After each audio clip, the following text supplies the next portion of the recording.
Uno de los elementos HTML que más se tiende a estilizar cuando trabajamos con él en una página web son las tablas. Las tablas normalmente requieren de un estilo para las cabeceras y otro distinto para las filas, y en algunas situaciones particulares nos gustaría destacar de una manera distinta algunas celdas en particular.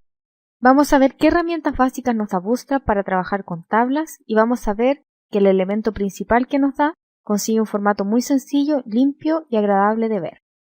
En este caso tenemos un sitio HTML de ejemplo que simplemente tiene una etiqueta table en el primer ejemplo, esta tabla de aquí, que como podemos ver tiene aplicada la clase con el mismo nombre.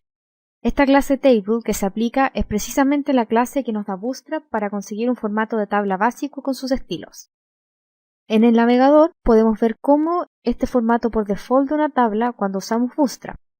Como podemos ver, se aplica un estilo al THEAD con letra en negrita y una división más marcada que en el caso del tbody.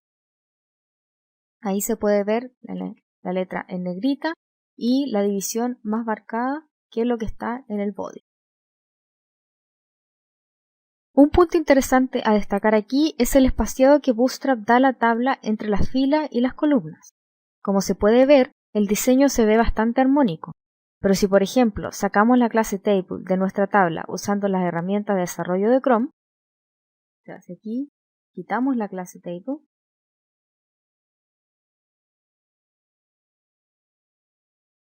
vemos que por defecto en HTML la tabla se adapta al contenido, lo cual en términos de estilo no es tan agradable de ver. Vamos a volver a nuestro archivo original. En adición, a una tabla de Bootstrap le podemos dar 3 clases adicionales para gestionar diferentes situaciones. Por ejemplo, si quisiéramos que nuestra tabla estuviese marcada en un borde, debemos añadir la clase TableBorder, tal como lo muestra el segundo ejemplo. Este de aquí.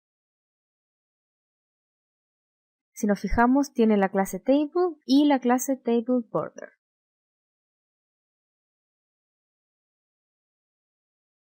Hay que remarcar aquí que no debemos sustituir la clase Table que teníamos antes, sino que ambas clases deben ser aplicadas a nuestra estructura tal como lo podemos ver y como lo mostramos recién en el código. Lo anterior se puede combinar con otra clase que tenemos a nuestra disposición, la clase TableStrip, teniendo en cuenta que esta clase se debe sumar a los estilos que teníamos anteriormente, siempre y cuando deseamos que además la clase Table tenga el TableBorder. Como vemos en este tercer ejemplo, tenemos de base la clase Table junto con la clase TableBorder que le da a la tabla los márgenes laterales superior e inferior. Y en adición le aplicamos a esta tabla el estilo TableStrip, que como podemos ver lo que hace es crear filas alternadas con un color de fondo determinado.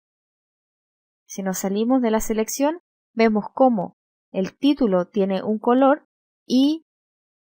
el THEAD tiene un color y en el body se van intercalando los colores.